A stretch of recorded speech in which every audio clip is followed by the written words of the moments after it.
journalist visiting America in 1860, wrote, "There are several kinds of power working at the fabric of this republic: water power, steam power, and Irish power. The last works hardest of all." Irish Americans continue to power America, from building our infrastructure, to healing the sick, to rushing into harm's way as others run out. Irish names are prominent on all our rolls of valor, including 257 recipients of the Medal of Honor that list Ireland as their birthplace. Without Irish Americans, Helen Keller would not have had her miracle worker. The marginalized would have lost a voice. We would not have been challenged to reach for the moon. But the most significant contribution of Irish Americans is the story of a people who arrived from their homeland with little more than energy and determination, who have contributed and excelled in every aspect of American society, defining the American dream. March is Irish American Heritage Month. Well, as I say each week as we look at that video, what a great job Neil Cosgrove did talking about Irish America, our heroes. And tonight, friends, brothers, as we begin this webinar, our brothers of the AOH, members of Division I in Bristol, Pennsylvania, are paying their last respect to Brother Martin Francis Mack III, who passed away tragically in the line of duty Monday, March 21st. Martin, a Pennsylvania State Trooper, was 33 years old. Brother Mack leaves behind his loving wife, Stephanie, and his cherished daughters, Livy Reese and Rowan Jane, and many loving family members and friends. We understand Martin's funeral mass will be celebrated tomorrow morning at 11 a.m. at St. Michael of the Archangel Church in Levittstown, Pennsylvania. We invite all our brothers and friends to join in his online celebration and to keep Martin's family in your prayers tonight, tomorrow, and throughout the year. The link to Michael's, the Archangel Church, will be on our Facebook page tomorrow morning. We now begin tonight's webinar, one we've all been waiting for. We have our largest pre-registration of the year, and we're going to hear about Irish America finding its voice. The ancient Hibernians in America at the turn of the 20th century with Professor Timothy Meagher and our host, AOH National Historian Daniel Taylor. Take it away, Dan. Thank you, Danny. The period of time in the late 19th and early 20th century, right around the turn of the 20th century, was really a momentous time in Ireland. In spite of centuries of foreign rule and persistent efforts to suppress any sense of a distinctly Irish culture or identity, the Irish people experienced a national awakening of sorts. There was the Irish literary revival, led by people like William Butler Yeats and Lady Gregory, who published poems and plays, all pertaining to the ancient Irish culture and this concept that there was a body of Irish literature that should be recognized. There was the Irish language revival, led by Douglas Hyde and the Gaelic League in 1883, with a language that had been almost forgotten in many parts of Ireland due to the efforts of the foreign rulers of the country. They revived the language. And there was a revival of ancient Irish sports with the GAA, founded in 1884, to combat the influence of foreign sports that were proliferating in the country.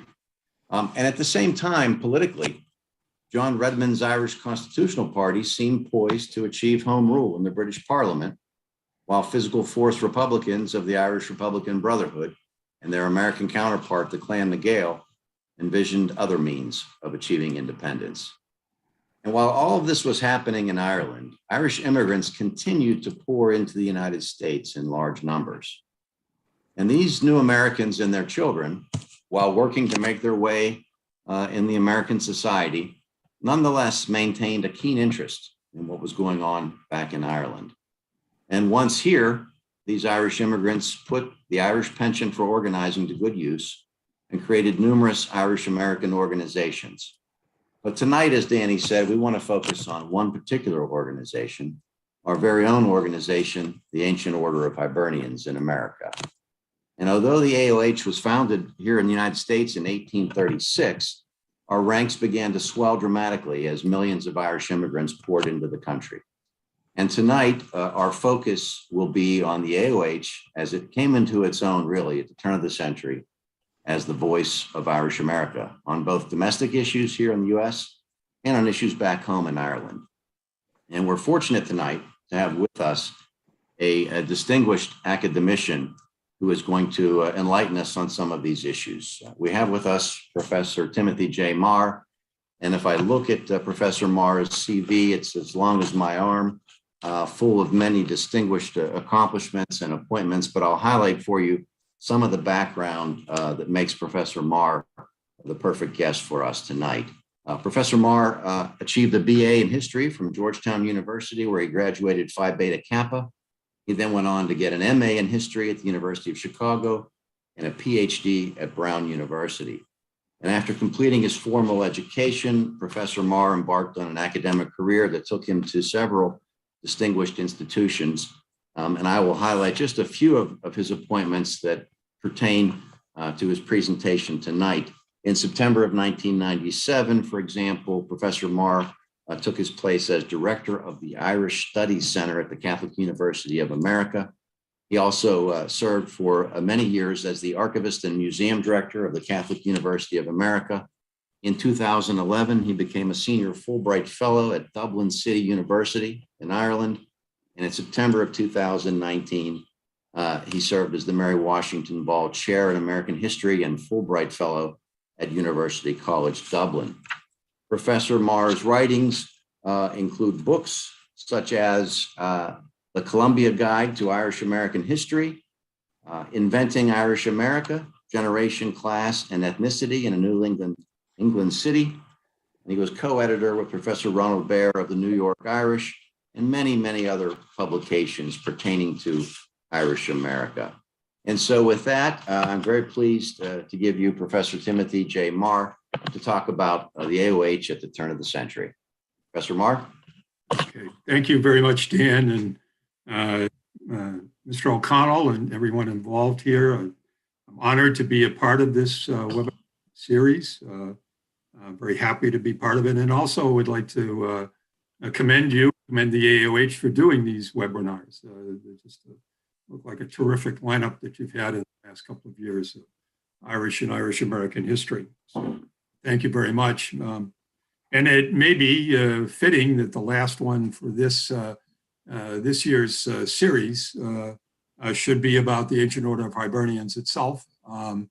Ancient Order of Hibernians, I think, have had a critical role, played a critical role in the history of Irish America, and it is they're due the attention they deserve. I'm going to focus in particular on the period that Dan just talked about, the period, the 1880s to early 1900s, the turn of the century era, which is really very important for the Hibernians, both in the fact that they grew so much in that period, the growth was so great, but also in the sense, just as what he said, what Dan said, is that they became an important voice in the Irish American community and for the Irish American community in support of and in leading the defense of Irish American and Irish interests in America, and also the preservation of Irish culture in America. So they play a critical role. Let me talk first about growth, the growth of the AOH in this time period. 1884, AOH had about 28,000 members, all male at that time. By 1894, only 10 years later, it had 94,000 members. 1901, just 7 years after that, it's 140,000. By 1908, 107,000. By 1908, it's 140,000 men. So it grows enormously, almost 10 times in this time period. If we also include the Women and the Ladies Auxiliary, who are recognized for the first time in 1894, they have 31,000 members in 1894, and 50,000 in 1908. So it's close to 200,000 AOH members in 1908. It would be 10 times, as they said, what it was in 1884, so in less than a quarter of a century. Why does this happen? Why does it grow so much? Well, the first reason is immigration. There's a tremendous amount of immigration from Ireland to the United States in the late 19th century and early 20th century. You talk to people sometimes, I know that this isn't true for the people in this audience who know better. Sometimes everybody thinks that all Irish Americans came in the famine era, between 1845 and 1850. It's the one that attracts the most attention. Even Irish Americans sometimes think they came in the famine era. They'll ask them when they came and they'll say, oh, 1875, I came in the famine, or my people came in the famine era.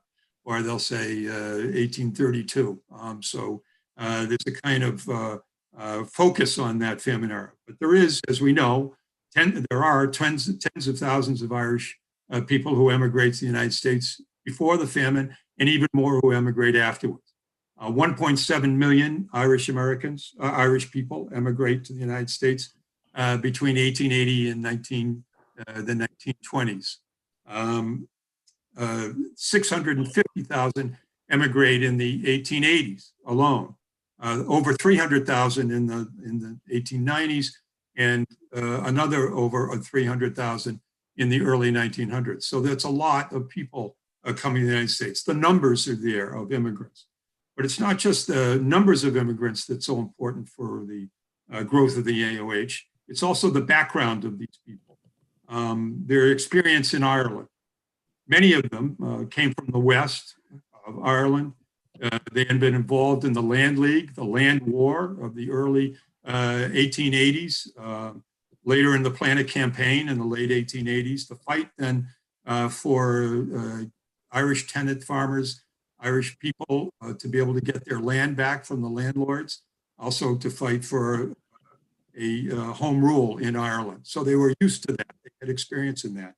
Some of them also had experience with what Dan already mentioned, the Gaelic Athletic Association, founded in 1884 by the time they came.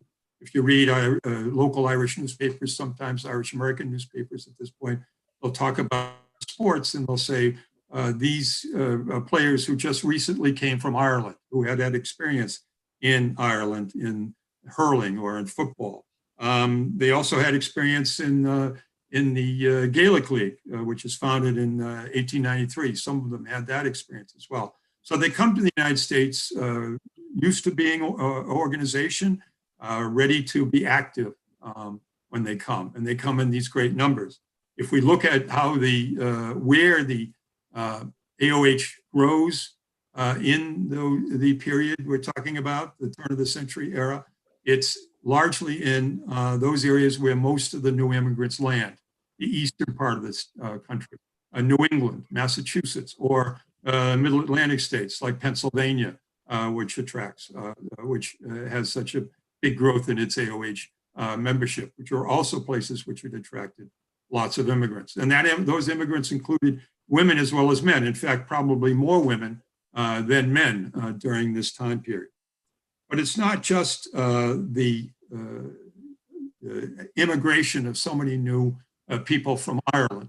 It's also conditions in America change that make it more receptive to and more encouraging of a kind of growth in the AOH and Hibernians. In the 1880s, there was a sense within Irish America that maybe the conflicts between Catholics and Protestants of the past were gone. It was 30 years since the Know Nothings had passed. The Civil War had seemed to encourage people to think that those bad times, those conflicts, those hard times between Catholics and Protestants might have passed. The shared sacrifice of the Civil War, the Irish patriotism demonstrated in the Civil War, and so that the old times may have gone. And there was always a sense, not so much of assimilation, but of accommodation. We're going to try and get along here. That we're going to emphasize what we have in common, the patriotism, American patriotism, or we're going to try and reach out across religious or ethnic lines. But those conditions begin to change in the late 1880s and early 1890s. In the late 1880s, there begin to become these attacks on parochial schools.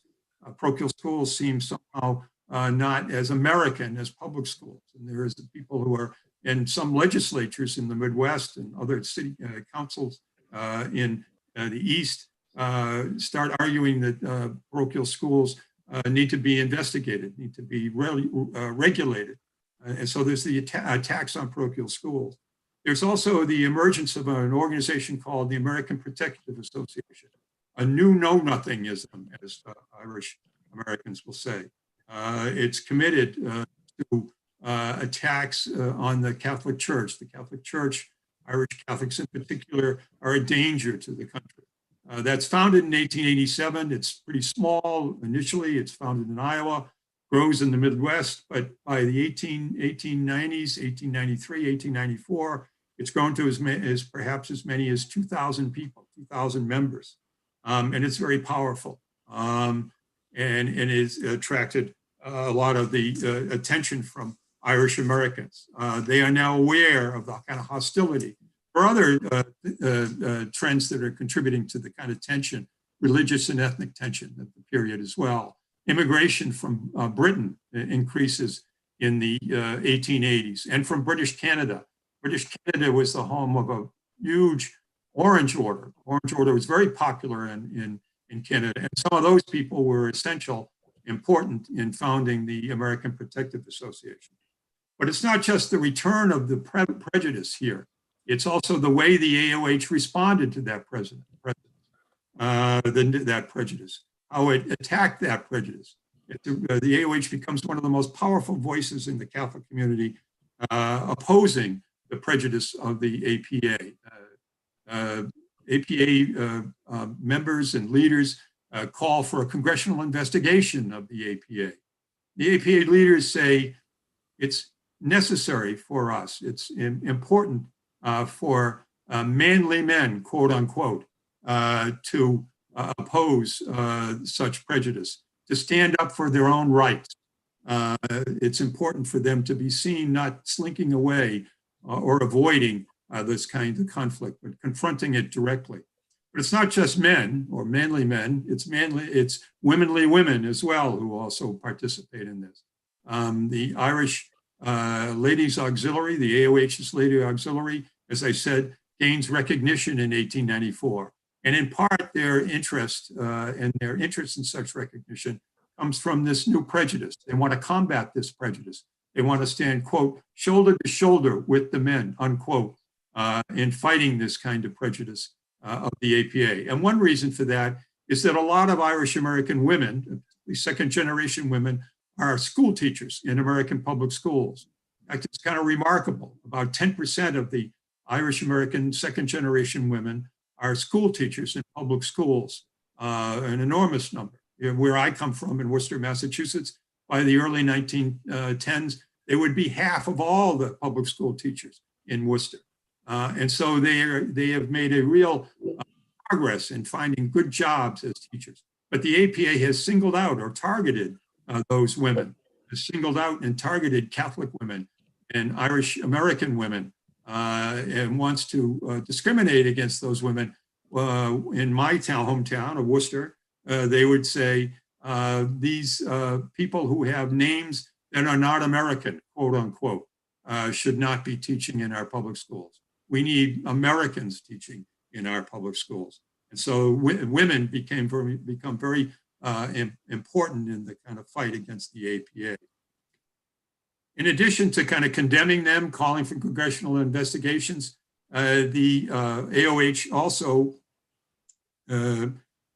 indulges in an old Irish strategy, stretches back to Daniel O'Connell and his monster meetings during the his repeal campaigns, or before that, to the United Irishmen, or even to secret societies about numbers. Numbers are power. They were poor people. Irish people were poor people, but numbers were power. They had numbers, and they wanted to show numbers. You want to show you have numbers. And so the AOH is It takes up that part of that kind of Irish strategy in the campaign against prejudice in the 1890s against the APA. I want to show numbers, and that means the St. Patrick's Day Parade. The St. Patrick's Day parades in the 1880s and the early 1880s, in that era of accommodation, were smaller than they had been previously. They were fewer in number. 1883, there were only 3,000 men in line in New York City for the St. Patrick's Day Parade. And the New York Times wondered whether the St. Patrick's Day glories are gone, disappearing in America. Age of accommodation, it seemed to some Irish Americans it might be too divisive to have St. Patrick's Day parades, or it might be it encourages too much drinking and is not respectable. And so there were fewer and they were smaller parades. But the Ancient Order of Hibernians does a lot to bring the St. Patrick's Day parades back, make them bigger than ever in the 1890s and late 1890s and early 1900s. Works hard to do so. In fact, they find that even though the APA threatens in some cases that they will attack or maybe even cause violence if such parades go on, they need to parade, they need to march, they need to show their numbers, they need to show their strength, they need to show that they are not intimidated. And so that strategy of showing numbers is important in the attack or the response to this kind of prejudice. The prejudice is not just the APA. The AOH also attacks local AOH organizations, divisions, attack prejudice in their local areas. Not enough jobs in City Hall are given to Irish Catholics. They wonder. They think we deserve more jobs. They point to the numbers that they have. We deserve more jobs. They point to how many books on Ireland are there in the public libraries. We deserve more books on Irish history in the public libraries. So they're working on the local level. They're also working on the national level, led by a man who becomes really important to the AOH, James McFall, Bishop of Trenton, New Jersey. They demand more chaplains for the United States Army and Navy. They also demand more funds for Indian schools, Catholic Indian schools. In those days, the United States government, federal government, funded religious schools for Native Americans. So they're making demands. Our numbers demand that, they say. They entitle us to that. And then finally, they also attack stereotypes of the Irish. They lead the attack on the stage Irishman. Well, they lead their attack on lots of stereotypes of Irish Americans. In Worcester, the AOH was very prominent in an attack on vendors who used to sell these little sugar confections that were shaped as pigs on St. Patrick's Day. And they began to attack those guys. But the biggest, strongest attacks were made by the AOH on the stage Irish stereotypes in plays in American theaters or in vaudeville. And this was, one might say, very direct in some cases. It included boycotts, but it also included sometimes going in to the theaters and shouting down the actors or actresses as well. And so they led that attack on the stereotypes, which were still very strong. Irish Americans were often depicted as apes, as simianized in some ways, kind of Darwinian ape-like ancestors, etc. in that time period. It was very important to attack these kinds of stereotypes that were so common and so popular at that point. They were also interested, however, in encouraging the preservation and practice of Irish culture in America. They took advantage of that that Gaelic revival that Dan talked about, the revival of the Gaelic Athletic Association in the 1880s, or the Gaelic League in the 1890s. And they pushed those Gaelic sports and Gaelic language in the United States. Gaelic sports, the AOH divisions sometimes sponsored their own clubs, their own football clubs or hurling clubs. They also worked with county societies, their allies, to develop the Gaelic sports in America, to push Gaelic sports in America. And eventually a Gaelic League in America would be founded around that time in the early 20th century. They also encouraged the Gaelic League and and Gaelic language, the study of the Gaelic language. AOH in the early 1890s, when the country was facing a really bad depression, raised $50,000, a lot of money in the midst of that depression, to support a chair, a professorship in Gaelic language at Catholic University, where I used to teach. And so they were very strong in supporting the Gaelic language. They also urged divisions to speak the Gaelic language, to hold their prayers in Gaelic language. And they also gave money to the Gaelic League in Ireland. And they cooperated with Gaelic clubs in the United States, Gaelic language clubs in the United States, to form a Gaelic League in America. And so they were pushing Irish culture. They themselves alone almost advanced or pushed for the study of Irish history in American schools, public schools, but also parochial schools. A lot of public schools taught British history. They argued that British history was a savage narrative, quote unquote. That it was the history of a monarchical period of people. That Irish history, the history of a people fighting for their freedom, was more appropriate for American students than British history was. And so they pushed that as well. They were probably most interested, or would be most interested, in the fate of Ireland, Ireland itself. What would happen to Ireland in this period? When would Ireland be able to become independent, an independent republic? They want a national independence, a national republic, and they're more suspicious of home rule for Ireland. They want more than that. Nationalism, however, that kind of nationalism, physical force nationalism, as Dan called it, and support for an independent republic was weak in Ireland and in the United States in the 1890s and up through 1914. So it was hard for them to connect to an organization in Ireland or in the United States that would support that kind of physical force nationally. They took attacking England. They supported the Boers in South Africa in their rebellion against the English Empire, the British Empire. They also joined with German Americans, the German American National Alliance, to oppose an alliance between Britain and the United States in 1907. A lot of people in the United States, a lot of them kind of Anglo-Saxon heritage, are pushing very hard for a union of the Anglo-Saxon peoples, meaning the United States and Britain. And they take the position of opposing that, joined with German Americans. The Home Rule movement was also weak in the 1890s, but it became stronger in the 1900s as the Irish Parliamentary Party became stronger. By 1910, it seemed that Home Rule was almost inevitable in Ireland, that it would be certain to pass, probably within the next 3 or 4 years. By 1914, it didn't seem so inevitable. Unionist Ulster opposition, near mutiny by the British Army, and then the eruption of war, World War I, all seemed to make it seem less than inevitable.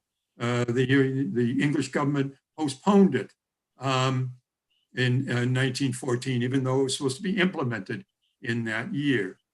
What did seem likely, and was in fact inevitable, that Irish people would be called upon to fight for the British Empire. Irish men would be called upon to fight for the British Empire. In America, people rebelled at that notion. They rebelled at the notion that the Irish boys should be fighting to defend the British Empire. And instead of the Home Rule, they began to push the Irish Republican nationalism Irish independence. The Clan de Gael moved to the center of Irish nationalism in America, Irish American nationalism, and also began planning a rebellion, helping to plan a rebellion in Ireland to achieve that goal. Where the Hibernians fit in that is not entirely clear. We're almost entirely sure that they supported the Klan and the Friends of Irish Freedom in that fight. But we don't have any studies of that time period of the AOH's role in that fight, or in the fight that occurs much afterward. We know, for example, during World War I, when it was very hard for Irish American Catholics to support Irish nationalism, that Mary McWhorter of the AOH Ladies Auxiliary works to create a petition, to submit a petition to Woodrow Wilson with about 600 to 700,000 names of women who have soldiers fighting in World War I, a petition in behalf of Ireland, that Ireland should not be forgotten. And we know also that the AOH supports the American Association for the Recognition of the Irish Republic and Eben de Valera after the war in 1921. But the story of Irish independence and the AOH's role in Irish independence is not yet been told, even though we kind of know what happened. So I'm not asking this to put more pressure. Dan suggested this when we talked earlier, on the national historian to somehow write that history now. But we should think of that history. We should try and find some history, that history, see if it can be written. History doesn't always have to be a national history.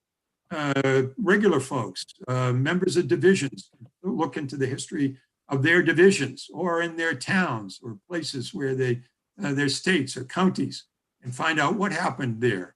What happened, what did Hibernians or what did other people in those counties or towns or cities do to support the Irish Republic, the emergence of the Irish Republic, support the Irish cause during the War of Independence. If you go to into any bookstore in Ireland, you'll see scores of books, it seems, on the shelves of local studies of the War for Independence, Tipperary in the War for Independence, Clare, Kerry, or even parts of Kerry or Clare or Tipperary. There's a strong sense of local history. So we probably would not have the same passion for that kind of local history in the United States, but we should have some understanding or some feeling for that kind of local history. And some of this work then can be done on the local level, finding the sources and writing those stories, so that we get a sense of all of both the Hibernians' participation in this effort and the participation of local towns, cities, and other organizations. Thank you very much.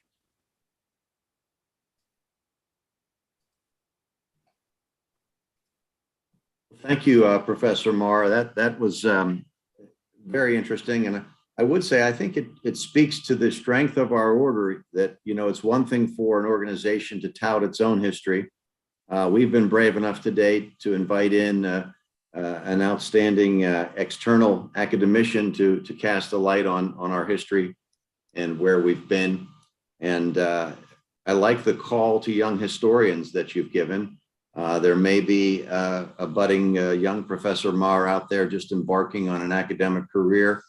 And it would be great to see them carry on the type of work that you've done in your career. One thing that I thought was interesting is you explained that these Irish immigrants coming here, they were certainly used to facing prejudice and discrimination back home in Ireland. But when you mentioned that members of the Orange Order dropped down from Canada, they were really, in some respects, fighting the same fight against the same foe, aren't they? Well, they are fighting that kind of prejudice, certainly. There is prejudice in the United States, as I said, the APA, and the Orange Order doesn't take root so much in the United States, but that doesn't mean that there isn't a kind of Protestant prejudice against Catholics here. It's done more. One of the reasons the Orange Order was very powerful in Canada and also in Australia, in the British Empire, but not here, is that it is very much an imperial kind of organization. It supports the empire very strongly. In the United States, it's a little harder, even among native stock WASP Protestants, to support the British Empire instead of the American Republic. But there is prejudice against Irish Catholics. Like I said, the APA, but there's also on a kind of regular basis, there's a certain amount of discrimination that goes on. As we all know, and this has become somewhat controversial, the question of whether no Irish need apply actually ever happened, whether there was in fact a case of advertisements or no Irish need apply signs. There was one historian who argued that it didn't, that it's never occurred. Recently, a very young woman in a secondary school here in Washington, D.C., did a research into newspaper advertisements, found that it really did happen. It does appear in those kinds of advertisements. It kind of declines a little bit by the end of the 19th century, but even then you have discrimination. There's a Protestant establishment created in the late 1880s and 1890s in the United States. A series of prep schools, exclusive clubs, other things that are only open to Protestants and not to Catholics or Jews. So there is that kind of level, that kind of limit, ceiling created, and the kind of social or economic growth or a social economic climb for Irish Catholics. You mentioned the prevalence of Irish immigrant women as public school teachers. I think many of us are probably familiar with the fight over the funding for Catholic schools, whether a public school district should pay for busing, for example, to Catholic school districts. That had to work its way up to through the courts in this country. But frankly, I had not been aware that there was that prevalence of Irish women in the public schools. Telling us that there was opposition to that based upon what appeared to be Irish surnames? Yes, I mean, it was mainly, although some of the leaders of the AOH Ladies Auxiliary, many of them were school teachers, and some of them were immigrants. Most of the people that I'm talking about that were in the schools were the children of immigrants, were the children of Irish. But yes, they were enormous numbers of Irish women, and it grew. It was 10% in 1900. It grew after that. Irish women were well educated. In some ways, you could say second generation Irish American women were more successful than second generation Irish American men in finding white collar employment. And a big proportion of them were school teachers. Enormous numbers were going to what used to be called normal schools, now state teachers' colleges, in order to be able to get those jobs. Later on, when Catholic colleges are founded for women in the 1890s and thereafter, a lot of women going to college as well, second generation women going to college as well, and then into jobs like teaching school. I note on your CV that you may be working on an upcoming book at some point. Do you want to share that with us? Well, I've been working on it for a long time. We'll see how it goes. I'm pretty close to the end. I've been working on a kind of, it's just a general history of the Irish in America, from, the colony, Raleigh's colony in North Carolina in 1585, up until John F. Kennedy's election in 1960, kind of traces that history through several different periods, the colonial period, early republic, pre-famine and famine eras, and then into the turn of the century era we're talking about. And the stuff that I've talked about today is part of that book, talking about that kind of the AOH's role in this kind of ethnic revival, Irish ethnic revival in the 1890s and early 1900s, which I think is important. But also other groups emerge during this time period and later, the Knights of Columbus and other kinds of organizations that also emerge. And then it follows that history right up until the 1950s and to Kennedy's election. While we were speaking, I see a comment rolling in from a member of the Ladies AOH noting that numerous LAOH presidents addressed Congress in support of Irish independence. And of course, we have had a program last year about Irish America in 1916, in which we talked about how De Valera was well received by the AOH locally and nationally as he made a celebrated tour of the United States, and how, of course, there was support for the effort for independence as it went on. So we appreciate that comment. Danny, do we have any questions coming in from anyone who's with us tonight? I think you're on mute, Danny. Hey, Dan, this is Tim Noonan. We do have a couple questions from our YouTube of followers. One of the questions was, would the KKK be an Americanized version of the Orange Order? Well, there are Orange people that are involved in that initially. And there is part of the reason for this emergence of kind of anti-Catholic prejudice, which was very strong in the 1920s. The 1920s are often called the tribal 20s. And part of the prejudice that emerges is in part a reaction to Irish Catholics pushing so hard for Irish nationalism, for Irish independence. And there is a reaction by people of Anglo-Saxon background that to that, and others, and including some Orange people as the kind of early forerunners for the KKK. But the KKK grows into enormous size. It has about 4 million members by 1924. It's huge, and it is as strongly anti-Catholic as it is anti-Black or racist. It is very strongly and very strong in the North. Indiana is the headquarters of the the KKK in the North.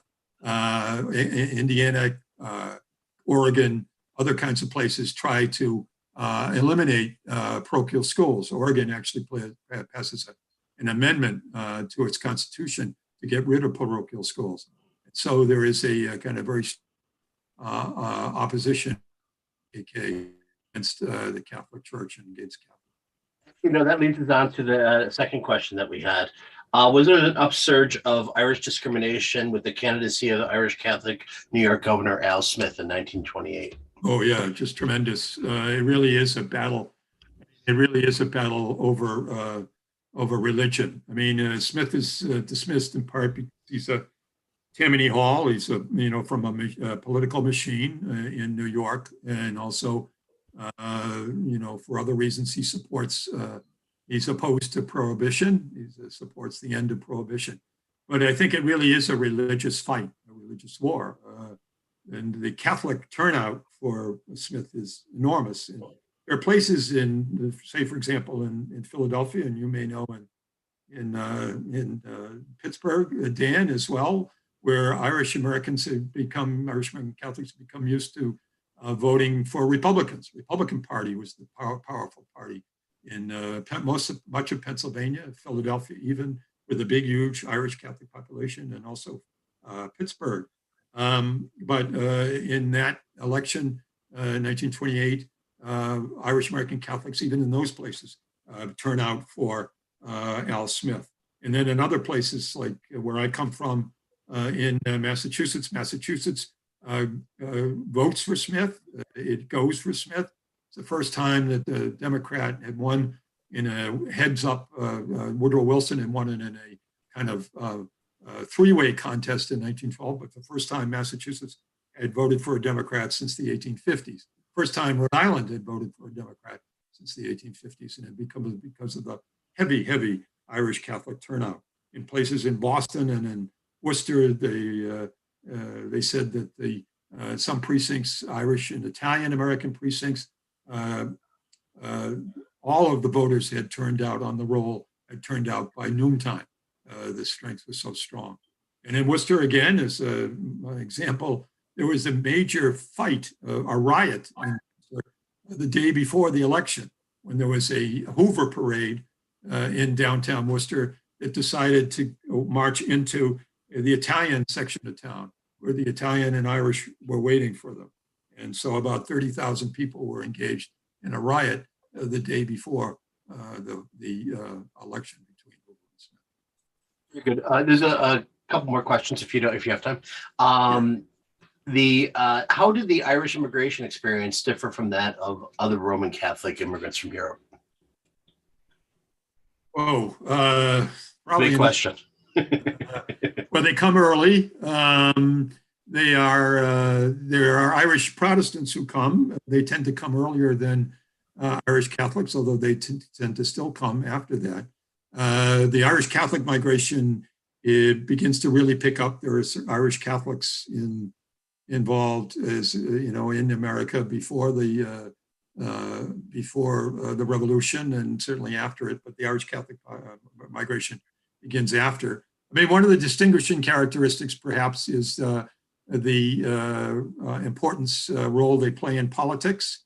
Irish American Catholics in the 1830s and 1840s come without a lot of other skills. They are poor. They don't have a lot of skills as craft skills. They don't have a lot of capital.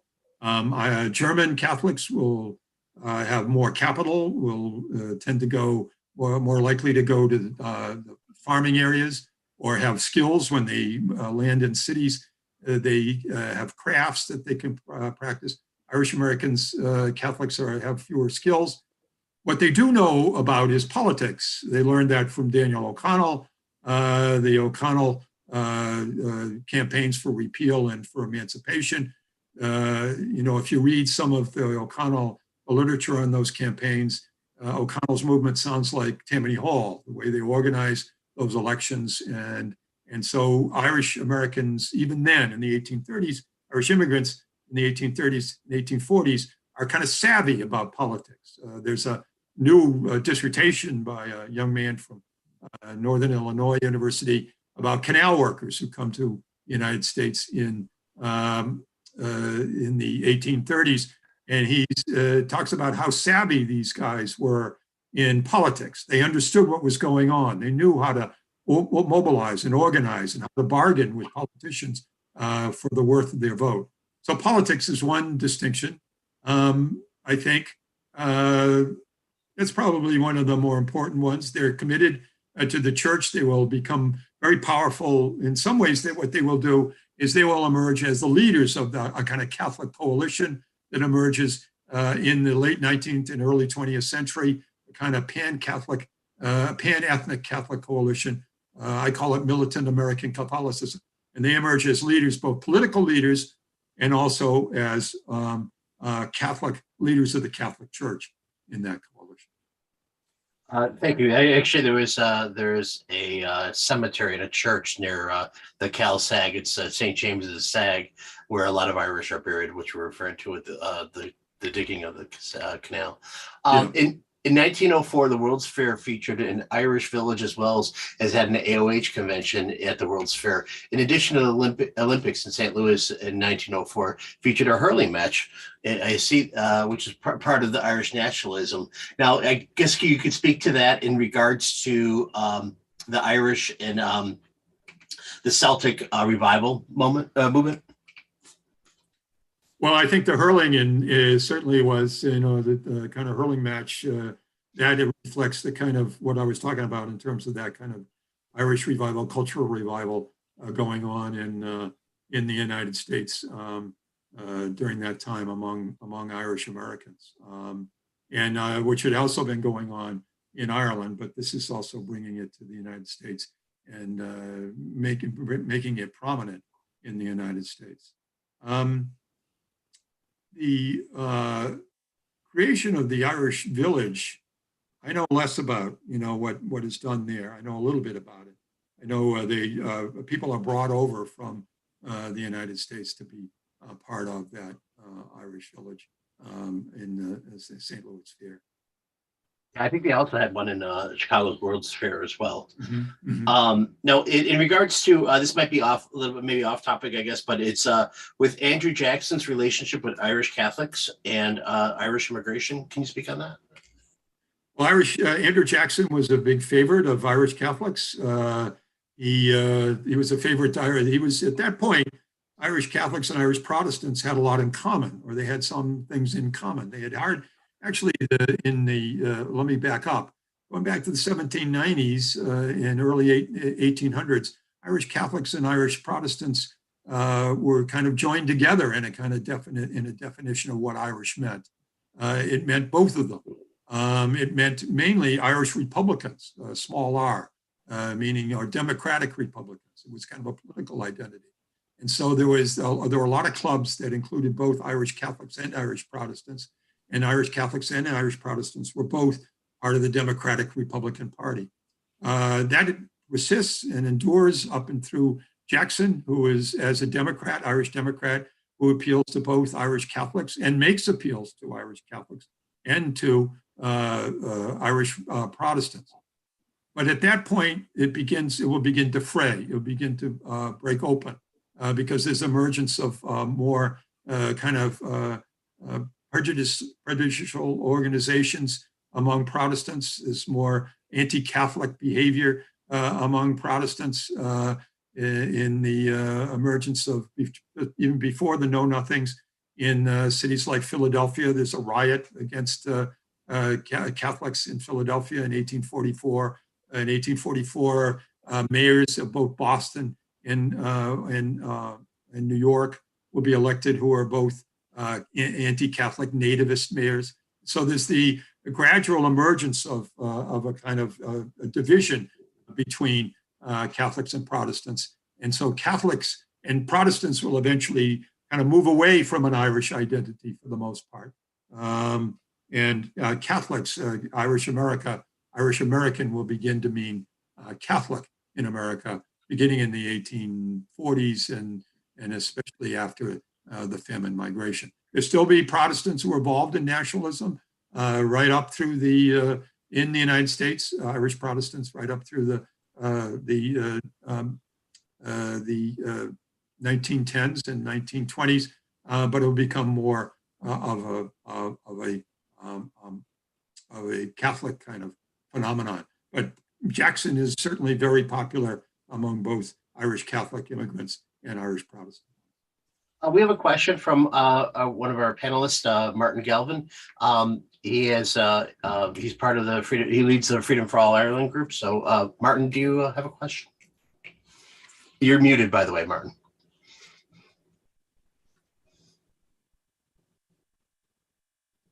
We still can't hear you, Martin.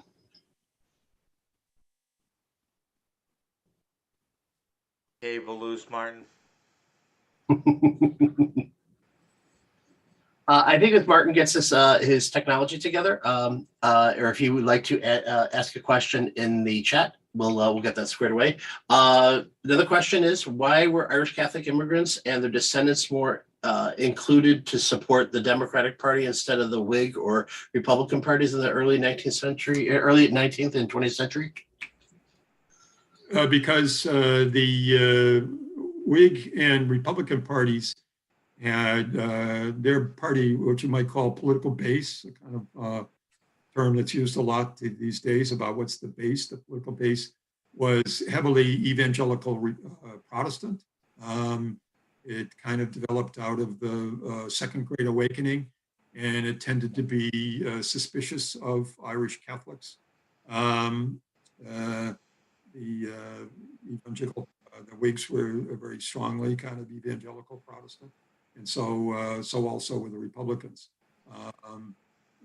in the right up and through the 1920s, particularly strong among Republicans. So they tended to be more suspicious of Catholics and more anti-Catholic. There were, of course, however, Irish Catholic Whigs. And there were Irish Catholic, even more, probably Irish Catholic Republicans. through up until, but they were a minority probably up until the 1950s and 1960s. After that, particularly through the 1970s and 1980s. Today, from the data I've seen, they're about evenly divided between Catholics. Irish Catholics are divided, about evenly divided between Republicans and Democrats. Professor John Wilson, one of our national officers from Missouri, has what I think is a great question. What do you see the role of Hibernians is today? Well, I don't know. I mean, that's your bailiwick than mine. I think it's. I think the stuff you've been doing in behalf of Ireland, I think, is important. I think it's also important to do what you're doing right here. This webinar is a great idea. Taking advantage of this technology to reach broad audiences. It may have been occasioned in part by the pandemic, but it certainly makes a lot of sense to encourage understanding of Irish American history as well as Irish history. I think that's very important, and to be supporters as people were of the Irish language and Irish culture, the preservation of Irish culture and its appreciation in the United States, Irish studies programs, other kinds of things like that. So I think those are the kinds of things that I would say. Well, I appreciate those comments because we check a lot of those boxes there and most of them. And we're going to give Martin one more shot before we go back to Dan. All right. Can you hear me now? Yes, we can. And I have never been silenced. These guys will tell you that. I had to change microphones this time. You sure they didn't do something? They have tried it several times in the past. In fact, we had a British secretary we met with recently. A prior secretary gave me an exclusion order. I'm still waiting to see if that happens again. But in any event, I wanted to ask, you've gone through a lot of periods in history. One of the most important things that I've talked about, that I've heard had a big connection to the Irish Americans, was the United States at the end of the First World War. One of the President Wilson's prize projects was going into the League of Nations. Right. America did not join. And Right. One of the things I've always heard and want to know from you if it is true, is that Irish America had a great deal to do with that because they didn't want to join a situation where America might have to take a side with British troops against people who were resuming the fight for independence. We could have been on the side of the Black and Tans at that point in time. How much of a factor was Irish American organizations like the AOH and Irish Americans generally in preventing America from going into the League of Nations? A big role in it, but this is a little more complicated than it seems. The Friends of Irish Freedom, led by Daniel Cahalan and John Boy, led or a big part of the attack on the League of Nations. And their argument was, as you said, they argued that a couple of things. They argued that it would embroil the United States in foreign entanglements, which George Washington had argued we should never get involved in foreign entanglements. But that it also would mean possibly that we would have to support Britain in it if it wanted to crush the Irish Rebellion. And so there was a strong campaign launched by the Friends of Irish Freedom, led by Cahalan and Du Bois. The Clan na Gael was the architect behind the Friends of Irish Freedom. But it was supported generally against the League of Nations. There were other Irish Americans who opposed it for other reasons. They thought that the Irish American labor leaders, some labor leaders, opposed it because they thought it would be a kind of a support for imperialism around the world in other kinds of places against colonial peoples.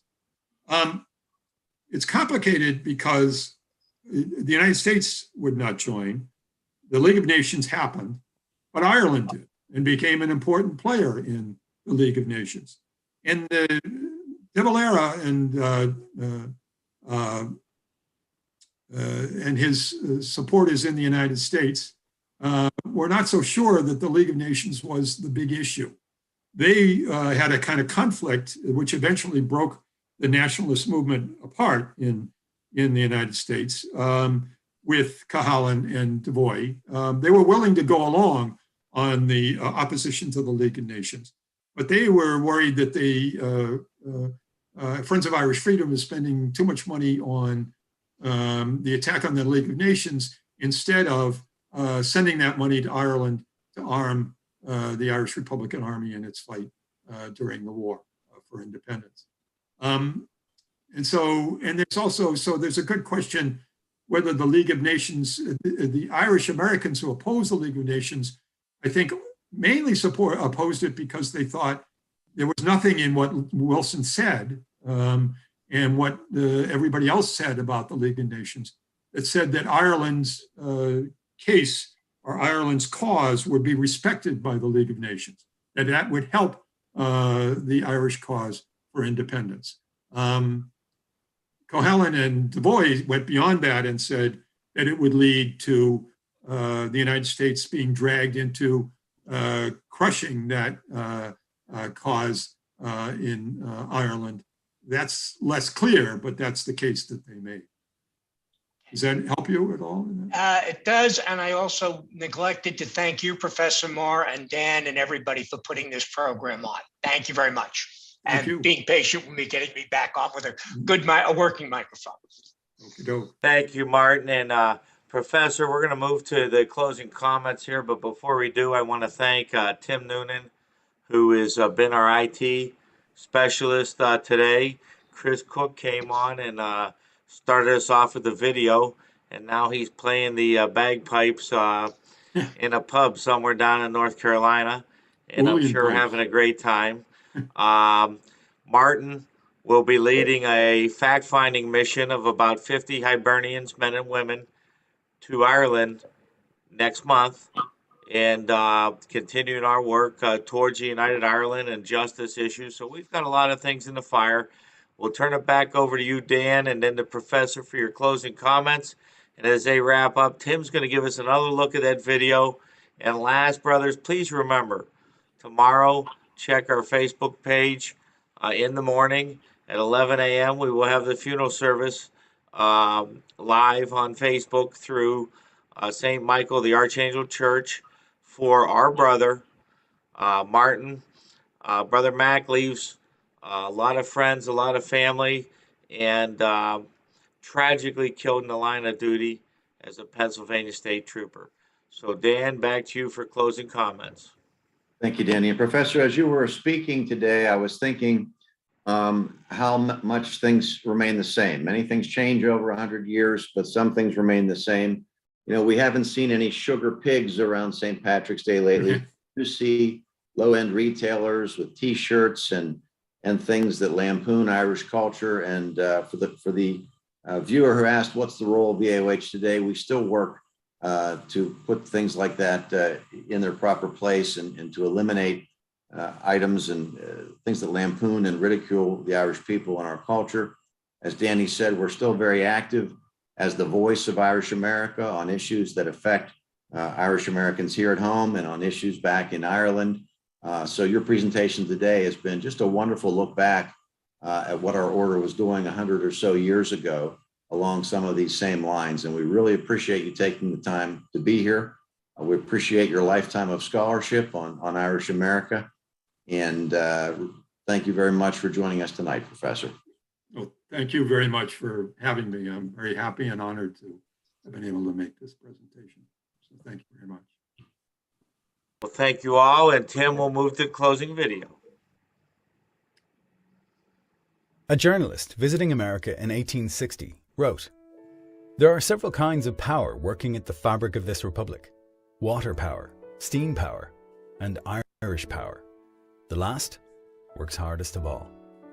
Irish Americans continue to power America, from building our infrastructure, to healing the sick, to rushing into harm's way as others run out. Irish names are prominent on all our rolls of valor, including 257 recipients of the Medal of Honor that list Ireland as their birthplace. Without Irish Americans, Helen Keller would not have had her miracle worker. The marginalized would have lost a voice. We would not have been challenged to reach for the moon. But the most significant contribution of Irish Americans is the story of a people who arrived from their homeland with little more than energy and determination, who have contributed and excelled in every aspect of American society, defining the American dream. March is Irish American Heritage Month.